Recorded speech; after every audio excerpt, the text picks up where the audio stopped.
Welcome to today's broadcast and God bless you. I'm reading from the book of Philippians chapter 4, verse number 6 to number 7 in the Message Bible. Don't fret or worry. Instead of worrying, pray. Let petitions and praises shape your worries into prayers. Letting God know your concern. Before you know it, a sense of God's wholeness, everything coming together for good, will come and settle you down. It's wonderful what happened when Christ displays worry at the center of your life. What a word from God. Yeah, it's our month of worship.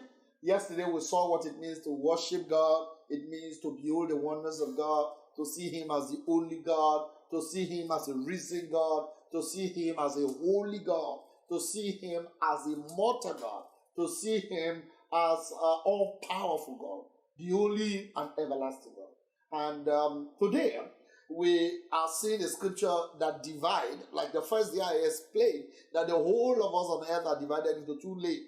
The lane of the worshippers and the lane of those who are worried. This scripture specifically today has a lot to explain to us on how to be a good worshipper. Number one, stop getting worried, stop getting fret about the things around you, about what the enemy is saying, about whatever is happening. He said instead, you must learn how to displace worry like prayer. And then he explained the prayer to me. Let the petition and praises shape your worries into prayer. Meaning, therefore, worshiping God is a prayer point. Whatever you worship God for gets better. So begin to see things that are not working in your life and make them your praise point, your worship point. They will be shaped to become a prayers. So if I don't have a job and I begin to worship God for my job, it's a prayer. I'm asking God to settle me. And that scripture said, before you know it, if you keep worshiping God about something, a challenge in your life, before you know it, a sense of God wholeness, everything begin to come together for good. The sickness begin to go. The joblessness begin to go. The curses and the trouble begin to disappear.